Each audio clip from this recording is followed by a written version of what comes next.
ജർമ്മനിയിൽ തുടക്കക്കാർക്ക് സംഭവിക്കാൻ സാധ്യതയുള്ള ഒരു മിസ്റ്റേക്കിനെ കുറിച്ചിട്ടാണ് ഇന്ന് ഞാൻ സംസാരിക്കാൻ വേണ്ടി പോകുന്നത്.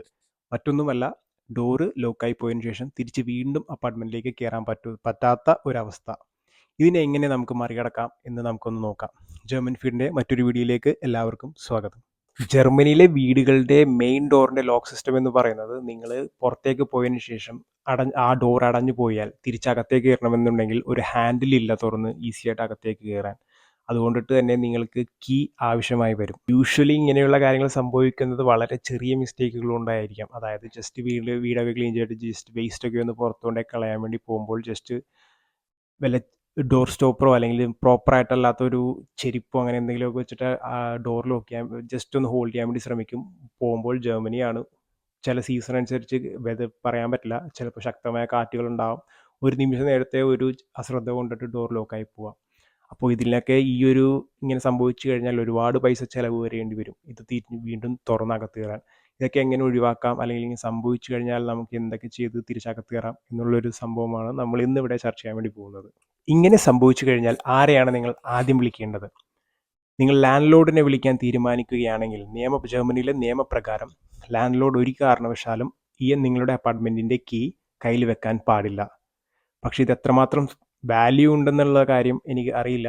നിങ്ങളുടെ ലാൻഡ് ലോഡ് നല്ലൊരു കണക്ഷനിലാണെന്നുണ്ടെങ്കിൽ, നിങ്ങൾ നല്ലൊരു ബന്ധം പുലർത്തിക്കൊണ്ടു പോകുന്ന ഒരു വ്യക്തിയാണെന്നുണ്ടെങ്കിൽ, നിങ്ങൾ ചോദിച്ചു കഴിഞ്ഞാൽ ചിലപ്പോൾ അദ്ദേഹത്തിന് തരാനായിട്ട് സാധിക്കും. പക്ഷേ ഞാൻ വീണ്ടും പറയുന്നു, നിയമപ്രകാരം ഇത് ലാൻഡ് ലോഡ് കീ കയ്യിൽ വെക്കാൻ പാടുള്ളതല്ല. രണ്ടാമത് വരുന്നത് ഷ്ലുസൽ ഡീൻസ്റ്റ്. അതായത് ഇവർ വന്ന് ലോക്ക് അഴിച്ചു തരുന്ന നിങ്ങളെ വീടിൻ്റെ ഉള്ളിലേക്ക് കയറാനായിട്ട് സഹായിക്കുന്നു. ഈ ഷ്ലുസൽ ഡീൻസ്റ്റിനെ കണ്ടുപിടിക്കേണ്ടത് എങ്ങനെയാണെന്ന് വെച്ചാൽ, ഷ്ലുസൽ ഡീൻസ്റ്റ് പ്ലസ് നിങ്ങൾ താമസിക്കുന്ന സിറ്റിയുടെ പേര് വെച്ച് സെർച്ച് ചെയ്യുക.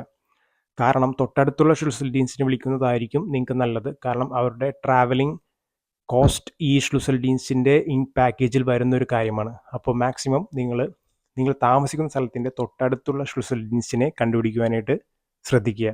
ഇനി ഇതിന് എന്തുമാത്രം ചിലവ് വരുന്നുണ്ട് എന്നുള്ള കാര്യം നമുക്ക് ചർച്ച ചെയ്യാം. ഇതിനെ മറ്റു പല കാരണങ്ങൾ അടിസ്ഥാനമാക്കിയിട്ടാണ് ഇതിൻ്റെ ആ ഒരു ചിലവ് വരുന്നത്. അതിൽ പ്രധാനമായിട്ടുള്ളത്, നിങ്ങൾ വിളിക്കുന്ന ദിവസം അവധി ദിവസമാണെന്നുണ്ടെങ്കിൽ അന്ന് നിങ്ങൾക്ക് അതായത് ജർമ്മനിയിൽ പബ്ലിക് ഹോളിഡേ ആണെന്നുണ്ടെങ്കിൽ നിങ്ങൾ വിളിക്കുന്ന ഷ്ലുസൽ ഡീൻസിന് നോർമലി കൊടുക്കുന്ന പൈസയേക്കാൾ കുറച്ച് കൂടുതൽ, ഏകദേശം ഒരു 50% പ്രൈസ് കൂടുതൽ കൊടുക്കേണ്ടി വരും. രണ്ടാമത്തെ കാര്യം എന്ന് പറയുന്നത്, നിങ്ങൾ വിളിക്കുന്ന സമയം വർക്കിംഗ് അവേഴ്സ് കഴിഞ്ഞിട്ടുള്ളൊരു സമയമാണെന്നുണ്ടെങ്കിൽ ഈ ഒരു കാര്യത്തിനും ഏകദേശം ഒരു 20% എക്സ്ട്രാ പൈസ നിങ്ങൾ കൊടുക്കേണ്ടി വരും. പിന്നെ നിങ്ങൾ തിരഞ്ഞെടുത്ത ലോക്ക് സ്മിത്ത് നിങ്ങൾ താമസിക്കുന്ന സ്ഥലത്ത് നിന്നതിനേക്കാൾ കൂടുതൽ ഡിസ്റ്റൻസ് കവർ ചെയ്താണ് വരുന്നതെങ്കിൽ ഈ ട്രാവൽ എക്സ്പെൻസ് കൂടി നിങ്ങൾ കൊടുക്കേണ്ടി വരും. ഇനി എങ്ങനെ ഒരു മികച്ച ഷ്ലുസൽ ഡീൻസിനെ തിരഞ്ഞെടുക്കാം എന്ന് ഞാൻ പറഞ്ഞു തരാം. നിങ്ങൾ താമസിക്കുന്ന സ്ഥലത്തിൻ്റെ ലൊക്കേഷൻ അടുത്ത് നിന്നും തൊട്ടടുത്തുള്ള ഒരു കമ്പനിയെ നിങ്ങൾ കോൺടാക്ട് ചെയ്യുക. ഇനി കോൺടാക്ട് ചെയ്യുന്നതിന് മുമ്പ് ഫിക്സഡ് പ്രൈസ് ആണോ അല്ലെങ്കിൽ ലോക്കിൻ്റെ കാര്യങ്ങൾ അനുസരിച്ച് അവർ ഈ ലോക്ക് അഴിക്കുന്നതിൻ്റെ മെത്തേഡ് അനുസരിച്ച് പ്രൈസ് ചേഞ്ച് ചെയ്യാൻ സാധ്യതയുണ്ട്. അതുകൊണ്ടിട്ട് ഫിക്സഡ് പ്രൈസ് ആണോ അല്ലെങ്കിൽ ഇവിടെ വന്നതിന് ശേഷം ലോക്ക് കണ്ടതിന് ശേഷമാണോ പ്രൈസ് പറയുന്ന ഒരു കമ്പനി, ആ ഒരു കാര്യത്തിൽ ഒരു വ്യക്തത വരുത്തുക. പിന്നീട് ട്രാവലിംഗ് എക്സ്പെൻസ്, അതായത് ചില കമ്പനികൾ ലൊക്കേഷൻ അടുത്താണെന്നുണ്ടെങ്കിൽ ഫ്രീ ആയിട്ട് ചെയ്യുകയും ചില കമ്പനികൾ ഏറ്റവും ഈ പറയുന്ന പ്രൈസിന് പുറമെ ട്രാവലിംഗ് എക്സ്പെൻസ് കൂടി തരേണ്ടി വരും എന്ന് പറയുന്ന ഒരു കാര്യമുണ്ടാവും. ഈ ഒരു കാര്യത്തിലും വ്യക്തത വരുത്തുക. ഇങ്ങനെയുള്ള കാര്യങ്ങൾ നോക്കിയിട്ട് ഒരു 3 ഷ്ലുസൽ ഡീൻസിനെ കമ്പയർ ചെയ്തതിന് ശേഷം മാത്രം നിങ്ങൾ ബെസ്റ്റ് ആയിട്ടുള്ള ഒന്നിനെ തിരഞ്ഞെടുക്കുക. ഇനി നിങ്ങൾക്ക് എങ്ങനെ ഇതിനെ പേയ്മെൻറ്റ് നടത്താം എന്നതിനെക്കുറിച്ച് ഞാൻ പറഞ്ഞുതരാം. ഭൂരിഭാഗം കേസസിലും ഒരു ആക്സിഡൻ്റലി പരമായിട്ടായിരിക്കും നിങ്ങൾ ലോക്കായി പോയിട്ടുണ്ടാവുക. ഒരു പക്ഷേ നിങ്ങളുടെ ക്യാഷും ID കാർഡും എല്ലാം വീടിൻ്റെ ഉള്ളിൽ തന്നെയായിരിക്കും. ഈ ഒരു സിറ്റുവേഷനിൽ എങ്ങനെ പേയ്മെൻറ്റ് നടത്താം എന്നതിനെ കുറിച്ചിട്ടാണ് ഞാൻ പറയാൻ വേണ്ടി പോകുന്നത്. നിങ്ങൾക്ക് പ്രധാനമായിട്ടും കയ്യിൽ ബാർഗേൾഡ് ഉണ്ടെങ്കിൽ അല്ലെങ്കിൽ കയ്യിൽ ക്യാഷ് ഉണ്ടെന്നുണ്ടെങ്കിൽ ക്യാഷ് കൊണ്ട് കൊടുക്കാം. പക്ഷേ ഈ ഒരു കേസ് അല്ല എന്നുണ്ടെങ്കിൽ ഈ ഒരു കമ്പനികൾക്ക് നിങ്ങൾക്ക് ഇൻവോയ്സ് മേടിക്കാം. അതായത് ഈ മന്ത് എൻഡിൽ ഡേറ്റിൽ വരുന്ന ഒരു ഇൻവോയ്സ് മേടിക്കാം. ആ ഒരു ഇൻവോയ്സിൽ ഈ ഒരു ഡേറ്റിനുള്ളിൽ നിങ്ങൾക്ക് പേയ്മെൻറ്റ് കൊടുക്കാം. അതല്ല നിങ്ങളുടെ കയ്യിൽ യാതൊരുവിധ ക്യാഷും ഈ ഒരു നിലവിൽ ഇല്ല എന്നുണ്ടെങ്കിൽ സെപ്പ ട്രാൻസ്ഫർ എന്നൊരു സംഭവമുണ്ട്, SEPA.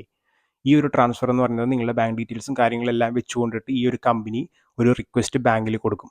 അടുത്ത 14 ദിവസത്തിലോ അല്ലെങ്കിൽ അടുത്ത 30 ദിവസത്തിലോ നിങ്ങളുടെ അക്കൗണ്ടിൽ നിന്നും ഈ പൈസ അവർ ഓട്ടോമാറ്റിക്കലി എടുത്തോളും. അതുകൊണ്ടിട്ട് തന്നെ ക്യാഷ് കയ്യിലില്ല എന്നുള്ള ഒരു പേടി വേണ്ട ആവശ്യം ഉണ്ടാവില്ല. പിന്നീട് പക്ഷേ നിങ്ങളിതെല്ലാം ആലോചിക്കേണ്ട കാര്യം എന്ന് പറയുന്നത്, ഈ കമ്പനിയെ വിളിക്കുന്നതിന് മുമ്പ് ഈ ഒരു കാര്യങ്ങൾ ഓപ്ഷൻ പോസിബിൾ ആണോ ഇല്ലയോ എന്നുള്ളൊരു കാര്യം വ്യക്തമാക്കിയതിന് ശേഷം മാത്രമാണ് നിങ്ങൾ ഈ ഒരു കമ്പനിയെ തിരഞ്ഞെടുത്ത് വിളിച്ച് വരുത്തേണ്ടത്. ചില കേസുകളിൽ അവരാദ്യം വരുന്ന കമ്പനി ചിലപ്പോൾ പോലീസിനെ നിങ്ങളുടെ സ്ഥലത്തേക്ക് അയക്കാൻ സാധ്യതയുണ്ട്. ഇത് മറ്റൊന്നും കൊണ്ടിട്ടല്ല, ഒരുപക്ഷെ നിങ്ങൾ ലോക്കായി പോയപ്പോൾ നിങ്ങളുടെ കയ്യിൽ ID കാർഡോ അല്ലെങ്കിൽ നിങ്ങളുടെ വീടാണ് ഇതെന്ന് കാണിക്കാൻ വേണ്ടിയിട്ടുള്ള ഇൻഫർമേഷൻ ഇല്ല എന്നുണ്ടെങ്കിൽ ഒരു പോലീസിൻ്റെ സാന്നിധ്യത്തിലായിരിക്കും ഈ ഷ്ലൂസൽഡിൻസ്റ്റ് വർക്ക് ചെയ്യുക. കാരണം നിങ്ങൾ വേറെ ആരുടെയെങ്കിലും വീട്ടിലേക്ക് അതിക്രമിച്ച് കയറാൻ വേണ്ടി ഷ്ലൂസൽഡിൻസിനെ വിളിച്ചതാണോ എന്നുള്ള കാര്യത്തിൽ വ്യക്തത വരുത്തുവാൻ വേണ്ടിയിട്ടാണ്. ഈ ഒരു പോലീസ് വന്നു കഴിഞ്ഞാൽ വീടിൻ്റെ ഉള്ളിൽ കയറിയതിന് ശേഷം ആദ്യം നിങ്ങൾ ID പ്രൂഫ് കാണിക്കുക അല്ലെങ്കിൽ റെൻ്റ് അഗ്രിമെൻറ്റ് കാണിക്കുക എന്നുള്ള കാര്യമാണ്. അതുകൊണ്ടിട്ട് ഒരു പോലീസ് ടീംസിനെയും കൊണ്ട് ഒരു ഷ്ലൂസൽഡിൻസ് വരികയാണെന്നുണ്ടെങ്കിൽ നിങ്ങൾ അതുകൊണ്ട് പേടിക്കേണ്ട ആവശ്യമില്ല. അതൊരു നോർമൽ പ്രൊസീജിയറാണ്. ഇനി ഞാൻ നിങ്ങൾക്ക് 2 ടിപ്പ് പറഞ്ഞുതരാം. അതായത് നിങ്ങൾ ലോക്കായി പോവുകയാണ് എന്നുണ്ടെങ്കിൽ ആദ്യം നിങ്ങളുടെ ലാൻഡ് ലോഡിനോട് ജസ്റ്റ് ഒന്ന് ചോദിച്ചു നോക്കുക. ഞാൻ നേരത്തെ പറഞ്ഞിട്ടുണ്ടായിരുന്നു, ലാൻഡ് ലോഡ് നിയമപ്രകാരം നിങ്ങളുടെ അപ്പാർട്ട്മെൻറ്റ് കീ കയ്യിൽ വെക്കാൻ പാടില്ല എന്നുള്ളത്. പക്ഷേ ഈ ഒരു സന്ദർഭത്തിൽ ചോദിച്ചു കഴിഞ്ഞാൽ ചിലപ്പോൾ അദ്ദേഹത്തിൻ്റെ കയ്യിൽ ഒരു സെപ്പറേറ്റ് കീ ഉണ്ടെന്നുണ്ടെങ്കിൽ നിങ്ങൾ ഈ ഷ്ലൂസൽഡിൻസിന് കൊടുക്കുന്ന പൈസ ലാഭിക്കാം.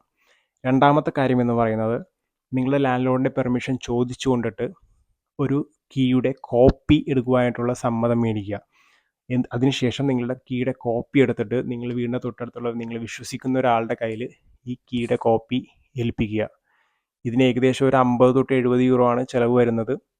പക്ഷേ ലോക്കിൻ്റെ കീ കോപ്പി എടുക്കുവാൻ വേണ്ടി പോകുമ്പോൾ നിങ്ങൾക്ക് തീർച്ചയായിട്ടും നിങ്ങളുടെ ലാൻഡ് ലോഡിൻ്റെ പെർമിഷൻ വേണ്ടി വരും.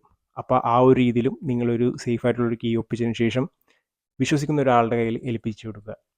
നിങ്ങൾ ജർമ്മനിയിലൊരു തുടക്കക്കാരനാണ്, അതിനുശേഷമാണ് സംഭവിക്കുന്നതെന്നുണ്ടെങ്കിൽ ഒരു പക്ഷേ നിങ്ങൾക്ക് ഒരു ചെറിയൊരു ഭയം ഉണ്ടാവും. ഈ ഒരു ഷ്ലൂസൽഡിൻസിനെ വിളിച്ച് ജർമ്മനിയിൽ സംസാരിക്കണമല്ലോ, എനിക്ക് അതിനെക്കൊണ്ട് സാധിക്കില്ല. ഈ ഒരു കാര്യത്തെക്കുറിച്ചിട്ടാണ് ഞാൻ ഒരു വ്യക്തത പറയാൻ വേണ്ടി പോകുന്നത്.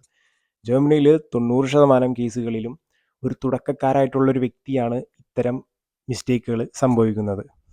അതായത് ഈ ഒരു കമ്പനികൾക്ക് ഓൾറെഡി അറിയാം വിളിക്കാൻ പോകുന്ന ഒരാൾ ജർമ്മനിയിൽ ജനിച്ചു വളർന്ന അല്ലെങ്കിൽ ജർമ്മൻ പാണ്ഡിത്യമുള്ള ഒരാളായിരിക്കണം എന്നില്ല.